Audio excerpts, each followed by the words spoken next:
Let's get it.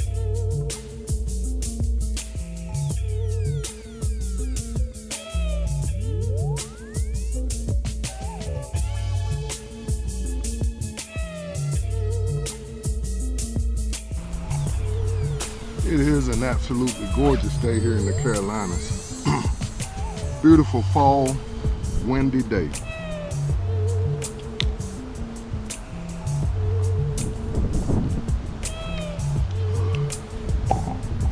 And as I said on yesterday, they're calling for more storms today.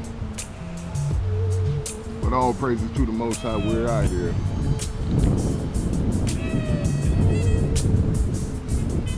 I've learned that we're dealing with the Most High in this weather thing, that half the battle is just showing up. Just like when we played sports, we knew we didn't have a chance against the opposing squad.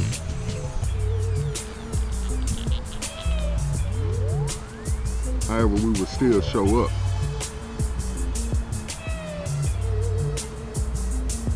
And in a lot of cases, we got that W. Or should I say, some of the occasions, we got the W. We can't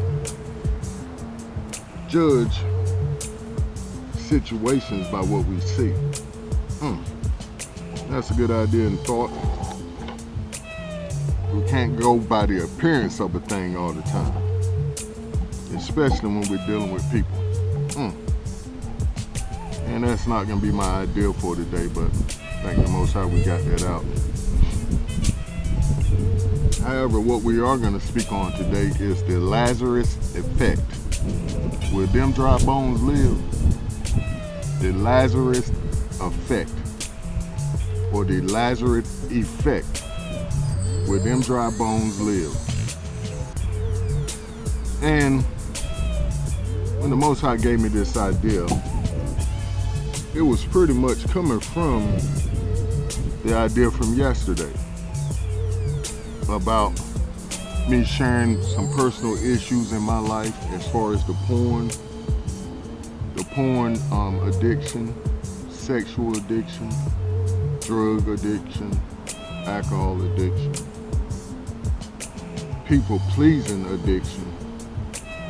And like I said on that ride day before yesterday, a lot that we don't even have time to go over, or that I don't care to remember, because I'm free from it. And just like the Most High put in my ruach this morning, he said, don't worry about them folks that ain't part of my team. In other words, he was basically like, don't care about what people say about you, or don't care about what people think, especially when you speaking a word on my behalf, because they're going to be totally opposite of what I have to say, because they're still living messy. And he said if they're not part of the solution, then they are the problem. I said, oh boy, alrighty then. I threw my shoulders back a little bit further and my head up a little bit higher. And I dare say my nose up. I'm messing. I did raise my chin a bit, but not having an uppity nose where you're looking down at people.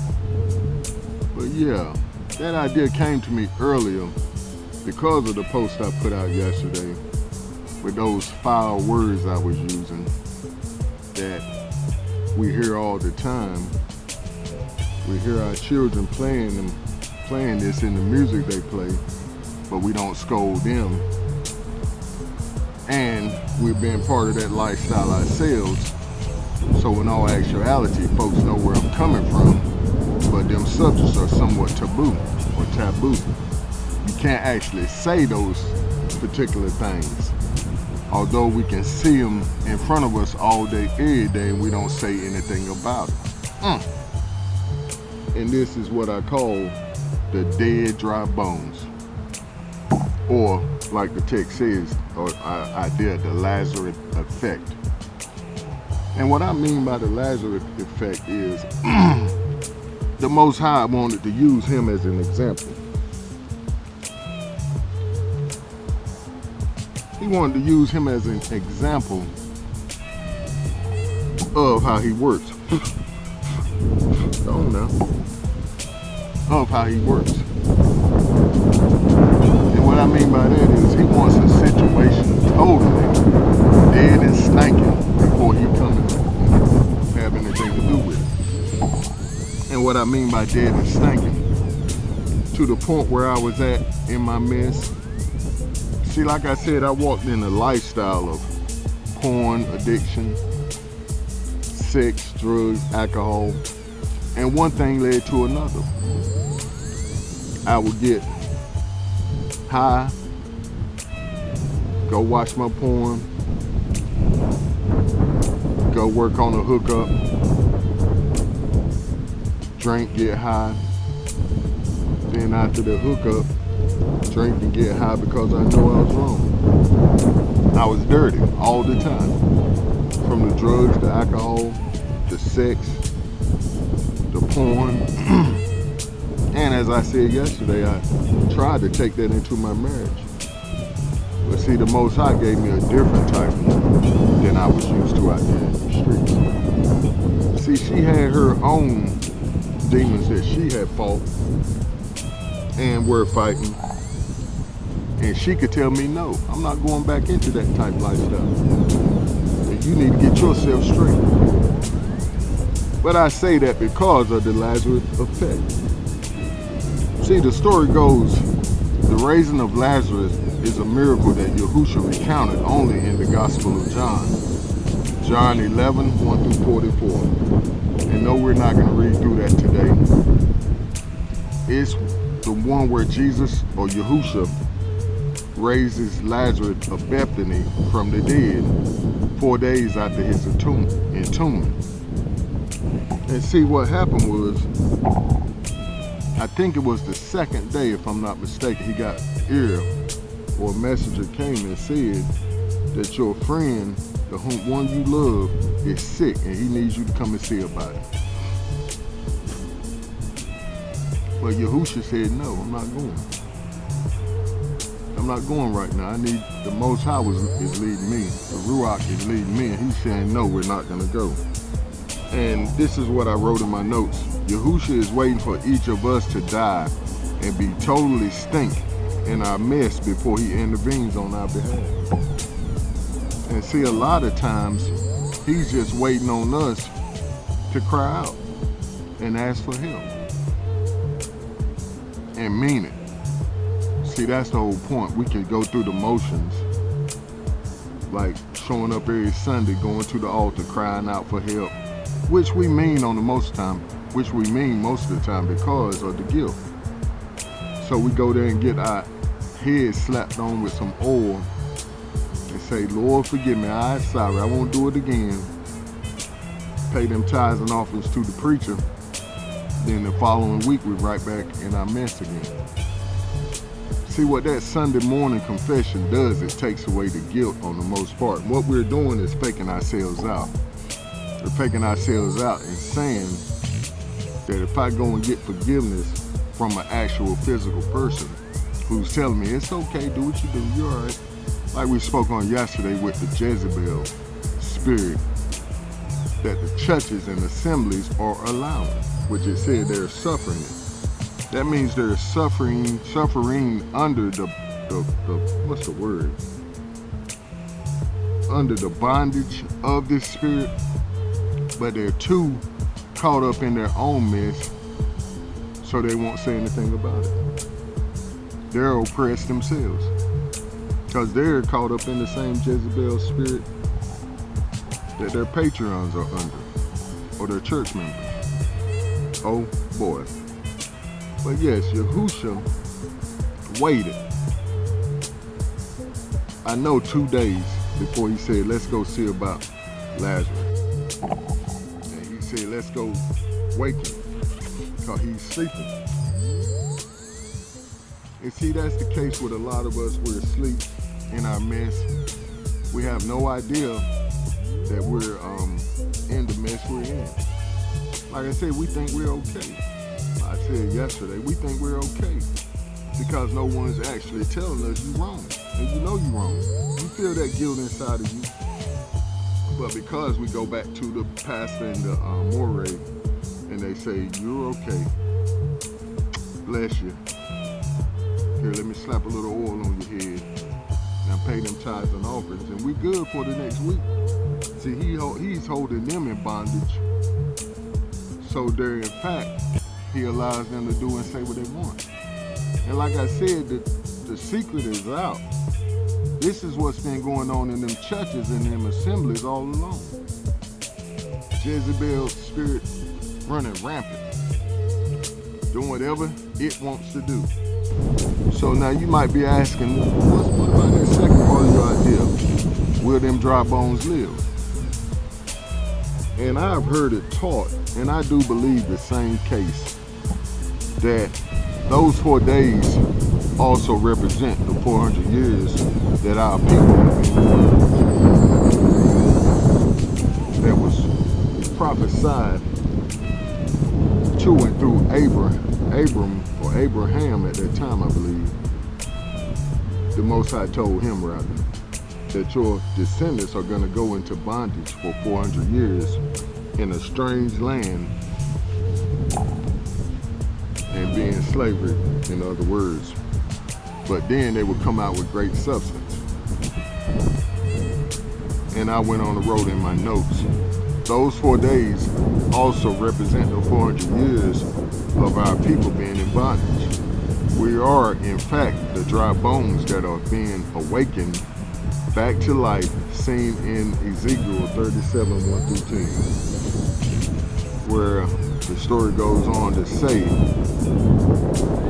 prophesy to these bones and say to them, dry bones, hear the word of the Most High. This is what the sovereign Yahuwah says to these bones. I will make breath enter into you, and you will come to life. And we can see the parallels to both of the situations and stories. Because Jesus, in fact, or Yahushua, pardon me, in fact said the same thing to Lazarus. He said, Lazarus, come forth. So what he was actually doing, he was calling them 4 winds to come to Lazarus to bring fresh air into his lungs. And he was also calling Lazarus forth at the same time.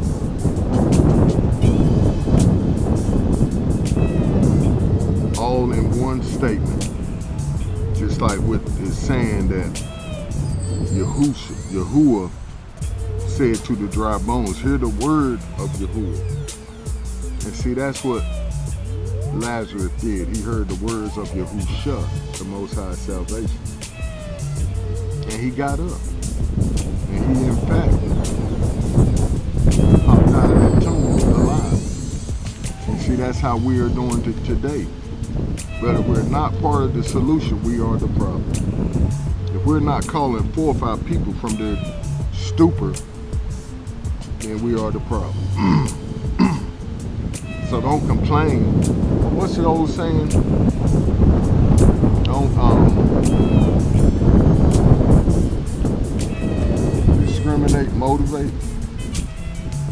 Something like that. Pardon me. But in all actuality, don't be part of the problem. Don't continue to be the problem if you don't have no solutions. And see, I know I have the solution. Because just like the Most High been reminding me the last few days, is call on the name of the Most High and you shall be saved. But he also reminded me in that same statement, when you call on somebody, you expect an answer. And when you get the answer, you have to comply with the answer. See, a lot of times we want help our way. And see, my wife and I figured that out when we was going through with our children and grandchildren. They want us to help them their way, but they don't want to hear the message behind the help they're getting in order to stay out the mess they're in that we're helping to get them out of. No. So we figured out sometimes you can't help everybody. Because my helping you is my authority to speak into your life. You may say no, okay, no problem, you won't get my help. Mum's the word, okay, zip. I don't have to say nothing to you. But if I give out of myself, then I'm qualified to give out of myself. If I sacrifice, then you're under obligation at least to hear what I have to say. And that's if you're really in dire straits. If you really don't need the help, you're not gonna listen anyway. And 9 times out of 10, you're sitting there tapping your feet, looking, when is this Negro gonna shut up? And see, we picked up on that as parents and grandparents. We said, okay, no problem. So we were still, we used to have our kids hot sometimes. We would still give the message and withhold the gifts. We would be like, okay, I'm parent here. You're not gonna run and roll me and tell me what I'm gonna do for you and tell me how to do for you. No, I'm not gonna be part of the problem. Because 9 times out of 10, what we was doing, we're enabling our family members to continue on down the road of destruction. Pardon me. And see, now that I think back, my father wasn't having that either. I came to him 1 or 2 times after I was grown now and asked him for some help. And he was like, well, Bob, you still working? I'm like, yes, sir, I'm still working. He was like, well, basically, what the problem is? You still working? Well, why ain't you following them instructions I gave you as a chap before you went out into that world? Why ain't you save some money for them emergencies? Why ain't you put a little back for what you coming for me for help for? And basically, I was just sitting there taking it. And like, you right, Pop, you right. But see, those times hit hard on me because I actually learned a lesson. And the lesson was not to get out of my mess, and pardon me for saying this, not to get out of my mess, but to go to somebody else for the help. So I had to, what's the word? Endure their chastisement also. And 9 times out of 10, it wasn't from a place of love or a place of understanding. It was from a place of, okay, you want this, you got it, but this is what's gonna happen. But I say that just because, like I said, it's the Lazarus effect.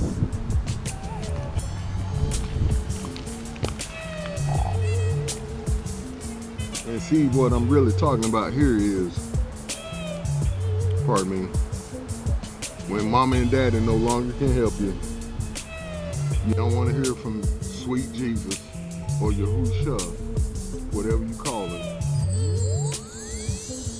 You don't want to listen to the text, the scripts that the Ruach or the Holy Spirit is bringing to your attention. So you're basically saying, I don't want to hear none of it. And that's the best place to be at times, sometimes. Because it's a place of death. It's a place where your mess has caught up with you. And see, I was at this place at the same time I was saying, and I still stand behind that, I was still hearing the voice of the Most High. But I wasn't doing everything He told me to do. Like I made that statement, I'm not looking back at that girl's hind part when I pass by and see it standing out. Like, look at me. And see, I remember them days that all I could see was titties and ass. That's all I could see from the time I got up to the time I went to bed. And I had to have it. But see, the Most High dealt with me to a point, like I say, where I am now, to where His Ruach, His Holy Spirit say something to me, I'm like, yes, sir, I'm on it. It's to the point where my neck is stiff in this approach to the scripts. See, before my neck was stiff where I wouldn't turn. And see, I heard a fella speak on this not too long ago. He was talking about that you will not adapt, but like those saying go, you start looking like those who feed you. So he said it's a place in the text where the Most High told his people that you're gonna be like your gods. So he called them stiff-necked and basically saying you're a statue. Your gods are statues. They don't move. They can't feed you. They can't do anything for you. Pardon me. So you're gonna start acting and being like them. Just sitting there not doing nothing, one way. But I say that because after the Most High truly delivered me, when I came to this point of death, which I had to suffer the consequences of my actions. See, the Most High was dealing with me about this. He said you're gonna have to reap what you sow. But he was so kind and gentle with the whooping, like my mom and dad used to do. They were like, I'm gonna get you. Especially my mama. She was like, I'm gonna get you. I say kind and gentle, but she did at least give us a warning. Like, okay, I saw what you did, I'm gonna get you. But see, the Most High told me, he was like, Robert, you're about to go through something that's really gonna shake your faith. But no matter what, you know I'm here with you. And don't take your eyes off me because I never leave you or forsake you. And then I had that major stroke. I had the open heart surgery on my left leg, and then 3 toes amputated. See, all that time, like I said in the prior recording, I was stroking the stroke. Just like Clarence Carter used to say, I'll be stroking. Okay, you keep stroking. Okay, yep, that's fine, keep stroking. But what you're doing is adding on to your punishment. And see, I lost 3 toes because of my mess. And see, before I didn't look at it like this. But the Most High had to remind me, you reap what you sow. Now, in reality, I was supposed to be dead. But he was so kind and gentle and forgiving to the point, he said, okay, I'm not gonna kill you, but I'm gonna get you. I'm gonna have to let you suffer for the suffering that you put in to other folks. See, I wasn't part of the solution, I was the problem. So I had to reap that stroke, that open heart surgery. Then 3 major surgeries on my left leg, and then finally 3 toes amputated. And other stuff, like I said, I don't care to mention because that's only between my wife and myself. And there she go, pardon me. Like I was saying, I had to reap what I sowed. And like I was also saying, I wasn't the solution, I was the problem. Like I said on yesterday, I was serving Hasatan in this area of my life as a slave, as a eunuch, castrated, being led around with hooks in my nose for around 40 some odd years, if not longer. And that's a hard thing to look back on and say, but it's true. And see, this is why I'm so adamant about the same prostitution that's going on in the church or up in the assemblies. The same mess. And it's not just the females, like I said on yesterday, or the sisters, but it's the brothers also, or the males. Because we're following behind these items. Like I say, the tits and butt, tits and ass, addictions, being,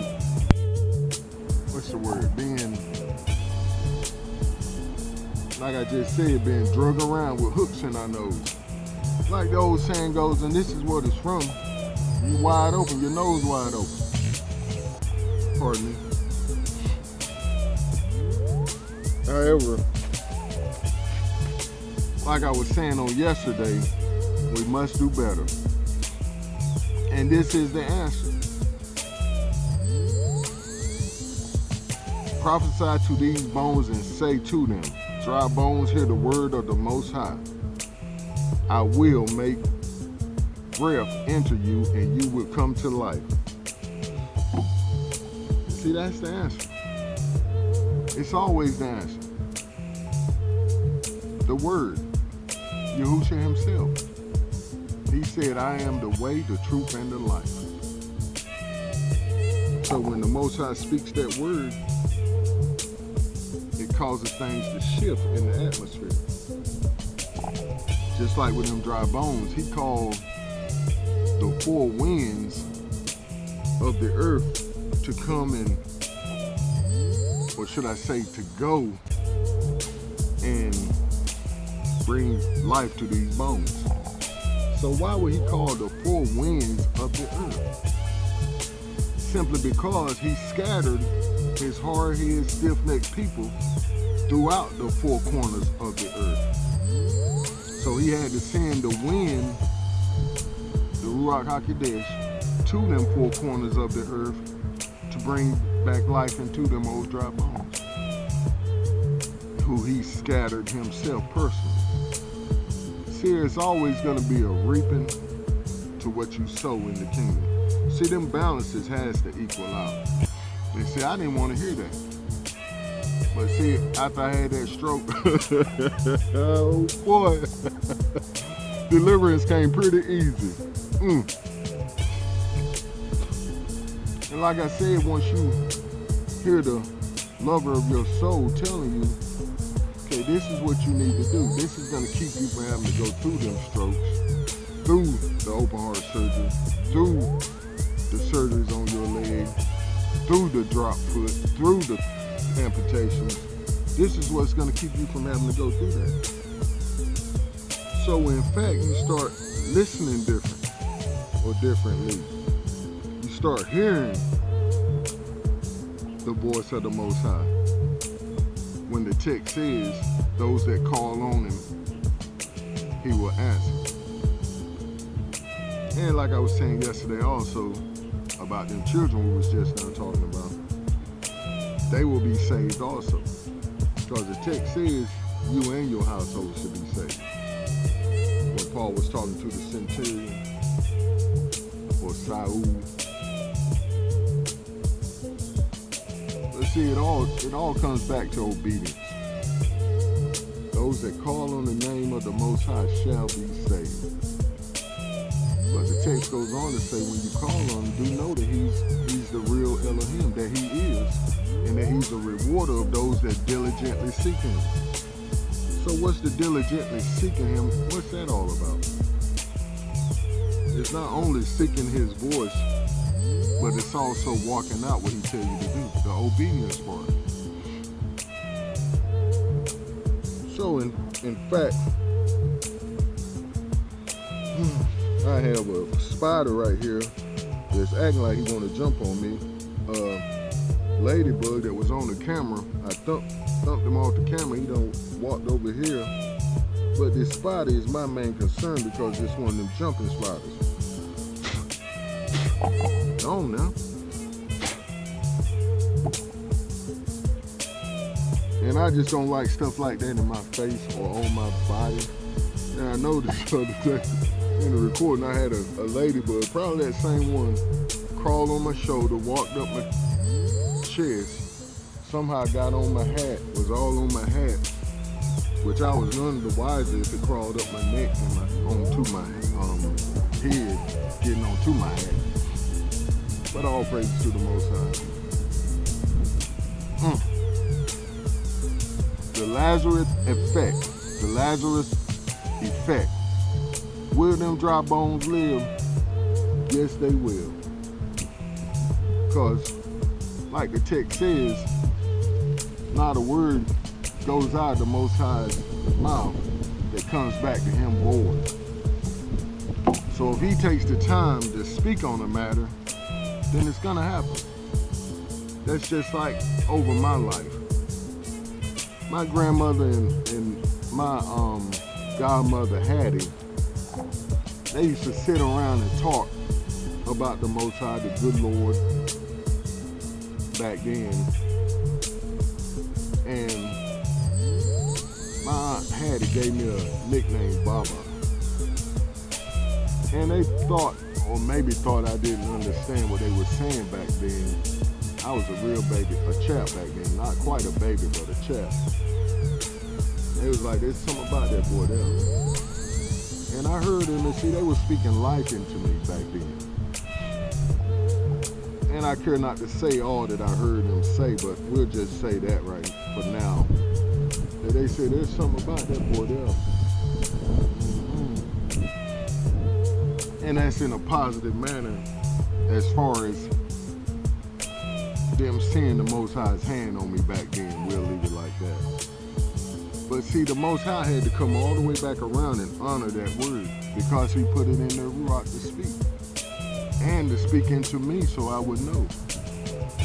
There's something about me. Now I gotta live up to that. And it took, what, 40?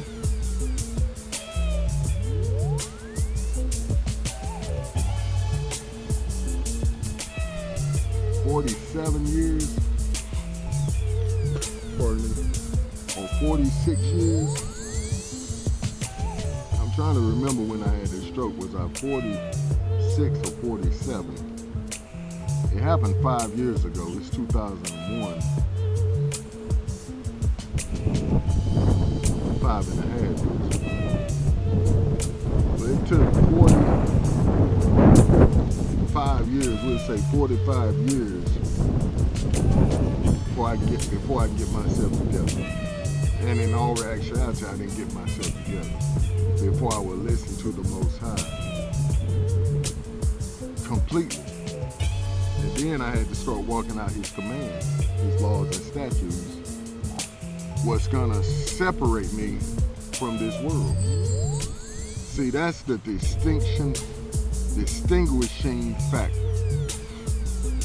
That's what's setting us apart as Kodesh, holy, the set apart ones, what folks call the saints in the text. It's actually Kodesh, the set apart ones. It's not because you say I'm a believer and you go to church on Sunday or you go to worship on the Sabbath on Saturday. No. It's not because you go to the altar and get your head slapped up with oil. Say, sweet Jesus, I'm sorry, I won't do it again this week. But you go out and do the same thing. No, that's not holiness. That's just like with these recordings. Like I said before, I don't know how long the Most High will allow me to do these recordings. Because he has higher heights for us. And that reminds me of something I heard someone say. They were saying the Most High allows things in your life to get you to the next level. So when you're on that next level, you'll be adapted to it. And basically what's going on is you have to trust, have that faith stance for the next level. See, he takes us through droughts where we don't hear his voice as clear. Because he want to know once I get you to that next level, you might not hear from me my actual voice, but you will know my leading. But anywho, I want us to ask ourselves that question today. This is my word of encouragement. Ask yourself, are you part of the problem or the solution? Are you helping your people come out in order to get in, or are you keeping your people out of the kingdom? So none of y'all get in. The old boy. Because as I've learned, everything is temporary. Every level is temporary. What we do for the Most High is temporary. But what we do for him stands forever, I should say.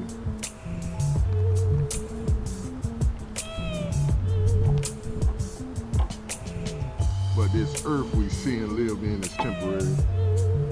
And it's coming to a quick end. And I would say this before we got going.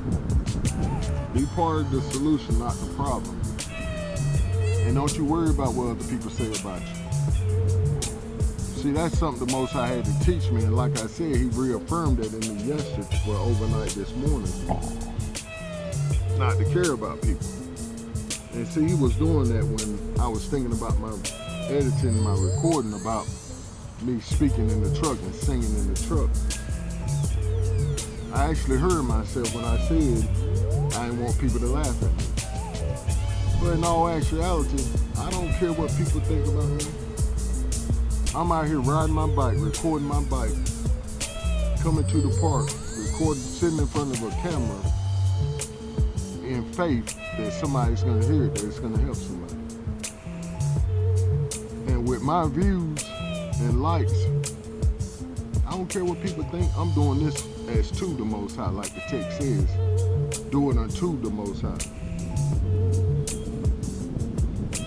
Because the only thing that's ever gonna stand is the work that we put in for him. And he's gonna bless it. He's gonna make it reach who he will have it to reach. Not me. There's nothing I can do to entice somebody to watch my recording and make it help them. No, sir.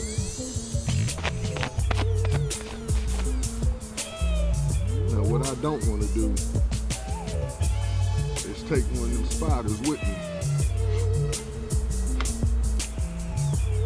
and it end up jumping down off the dashboard or off the sun visor like one did on my first solo trip driving. I was driving my mother's big donkey, that Chevy Impala. I forget exactly what year it was, but I dropped her off at work and I just turned into our neighborhood and I saw a spider coming down off the sun visor. What happened was I turned into the neighborhood and the sun was coming at me from that direction. So as soon as I pulled that sun visor down and got back comfortable, you know I'm going into the neighborhood, I gotta get my lean on a little bit. So a spider came down and I jerked, trying to avoid the spider, and almost hit a tree. I ran up on the side of the curb and scraped my mother's car on this side. And as upset as she was, she didn't give me the business. And my mother would usually make a lesson out of pretty much everything. A lesson to the point she would have to tell you what you should have been doing in the first place, which she didn't this time. I thought she was gonna be very hot, but she wasn't.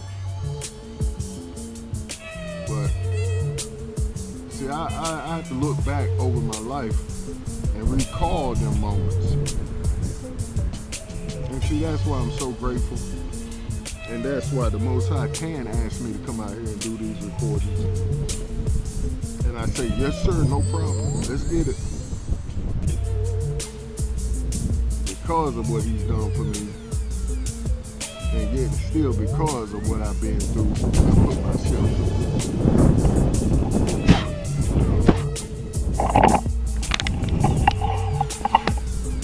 And I saw that spider climbing up on the camera's lens. So that's my confirmation to get moving. And plus we have a wind and these clouds coming in.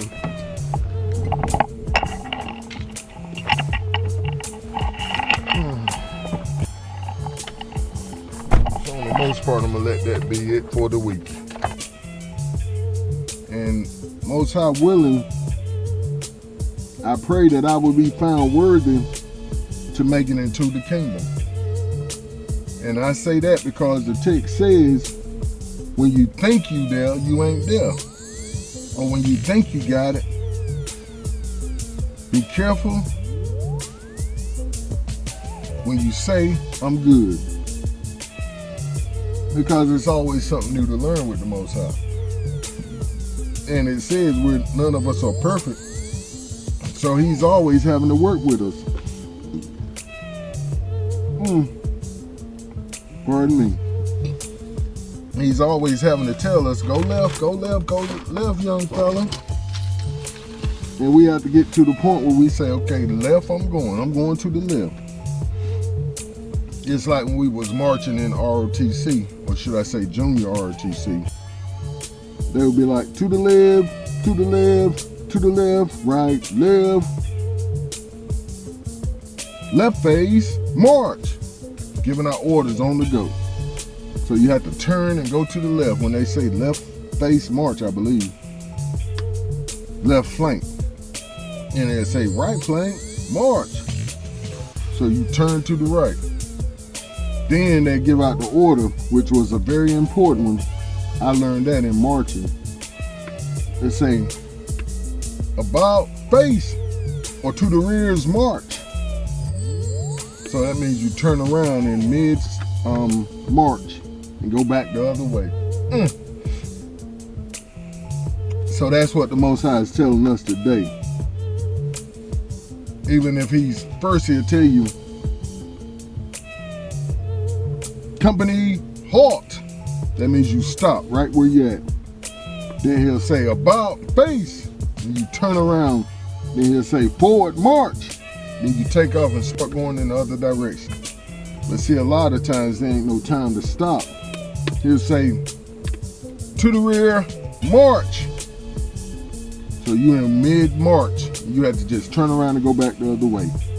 And see, it's the whole company going the other way. The whole company is in order, going headed the same way they're supposed to go. And see what the Most High wants. He wants to keep adding columns to the company, adding squads to the company, to the point where he's, okay, we gotta add another company. We're getting more and more soldiers added to each company. We have enough squads in each company. See, this is them bones we're talking about.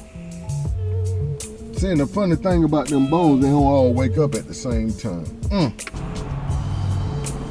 But like I said, with them bones, they all awake at certain times. We don't always just wake up and join the army. See, the Most High is taking us all through the basic training. And see, we all have to get through the basic training first. And then he'll give us our orders. And we'll go out into our different assignments. But that's a whole nother idea for another day. Maybe for next week. But we'll see what the Most High say. Stay up and keep pushing forward in the right direction. Love you. Shalom.